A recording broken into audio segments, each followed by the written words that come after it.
Bonjour à tous et bienvenue pour cette nouvelle vidéo. Aujourd'hui, deuxième épisode de la série Jessica Jones, alias par Brian Michael Bendis. Le tome 2, les origines secrètes de Jessica Jones, avec toujours Brian Michael Bendis au scénario et Michael Gaydos au dessin. Pour ce second volume, on va avoir donc une première issue intitulée La Fin, ensuite un arc majeur qui va s'appeler Matty. Ensuite, on va voir les origines secrètes de Jessica Jones en 2 issues. Et pour finir, un dernier arc avec l'homme pourpre. Voilà pour une présentation globale. Alors, première issue intitulée La Fin, dans un style très particulier. On va suivre donc Jessica, j'essaie d'augmenter la luminosité, c'est pas grave, merci. Jessica Jones qui va donc être embauchée par Jonah Jameson pour essayer de découvrir l'identité secrète de Spider-Man. Et Jessica va tout simplement lui dire un petit peu d'aller se faire foutre. Il va littéralement se moquer de Jameson qui va péter un câble. Voilà, niveau narration, c'est un peu particulier. Mais c'est très beau, voilà. Ensuite, le premier gros arc, c'est Matty. Je préfère le dire tout de suite, j'ai pas aimé cet arc. Voilà. Je le dis cash.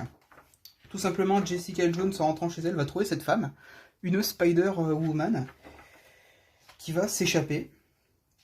Et elle va essayer de la retrouver. Alors, on va tomber très très vite sur une affaire de drogue. Et, comment dire ça, d'esclavage sexuel un petit peu. Voilà. À savoir que Matty donc, a un lien avec J. Jonah Jameson.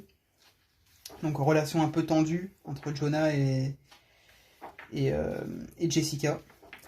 On va toujours suivre en parallèle la relation de Jessica Danny Rand, alias Iron Fist, qui va se développer tout au long du tome. Et donc voilà, Matt Murdock qui fait également sa petite apparition. Toujours les traits de Michael Gaydos qui collent pour moi parfaitement au récit. Mais ouais, ce premier arc, j'ai pas tellement aimé. Voilà, on a beaucoup de cette histoire de... En gros, pour vous dire très simplement, on a cet homme qui va utiliser le sang de Matty pour fabriquer de la drogue, de la HCM, je crois, hormone de croissance mutante, qu'on retrouve également dans la série Daredevil, également de Bendis.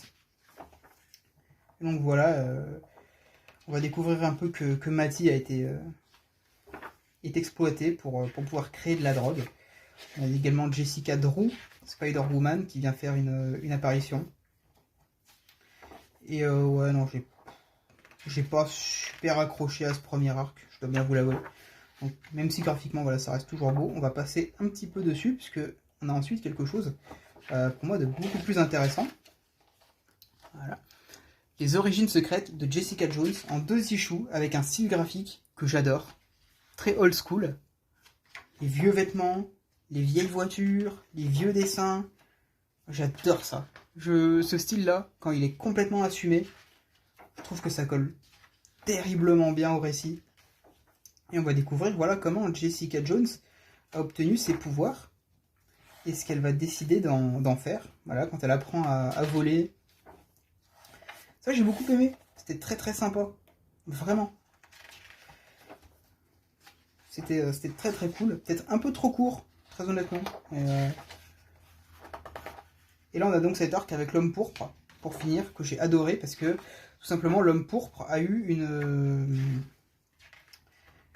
a fait des choses avec Jessica Jones par le passé. Il a un peu abusé d'elle, d'une certaine manière. Et on va être vraiment plongé dans la psyché de Jessica, quoi. Comment est-ce qu'elle arrive à surmonter ou pas ce traumatisme. Parce qu'elle le vit un peu comme un viol, hein, ce qui s'est passé avec l'homme pourpre. Là, on va revenir justement par un flashback sur le passé pour découvrir ce qui s'est passé avec cet homme, avec les magnifiques dessins de Mark Bagley que j'adore. Et voilà, vous voyez, on est un peu sur de... L'homme pourpre a carrément abusé d'elle, quoi. Et là, on va apprendre que l'homme pourpre s'échappe. Ça fait beaucoup de fois que je répète l'homme pourpre. Hein. Ouais, ça devient pénible. Et pour moi aussi. Mais voilà. Encore le magnifique trait de Mark Bagley. Et donc voilà, son évasion va faire que ça va réveiller chez Jessica de très mauvais souvenirs qu'elle n'aura pas voulu réveiller. Mais elle va devoir faire face... Alors par contre, ce style-là, j'aime pas trop. elle va devoir faire face à ses peurs pour aller le confronter.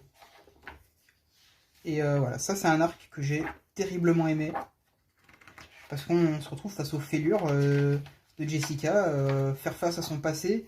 On la voit là, elle a peur, elle est en face de son appartement, elle a peur de rentrer parce que qu'est-ce qui peut se passer à l'intérieur? Est-ce que quelqu'un avec la peau violette est en train de l'attendre? Puis voilà, on a ce genre d'événements qui vont se passer. On est vraiment plongé dans le cauchemar de Jessica. Et non pas que j'aime voir les personnages souffrir, hein, mais ce personnage-là, on ressent terriblement en fait toute la souffrance et le passé violent qu'il y a par rapport à cet antagoniste. Et ça marche super bien, quoi. Et donc on va conclure ce second tome, voilà. On va apprendre que Jessica Jones est enceinte de Luke Cage. Quelques bonus, des pages ancrées, des covers voilà, de David Mack, qui fait en général toutes les covers sur cette série. Et voilà qui vient donc conclure le second tome de Jessica Jones par Bendis. Deuxième tome un petit peu en dessous du premier, je dirais, personnellement, mais globalement, voilà, ça reste une série de très très bonne qualité. Donc moi, j'espère que je vous aurai donné envie de pourquoi pas découvrir ce run, et puis je vous dis à la prochaine. Allez, ciao!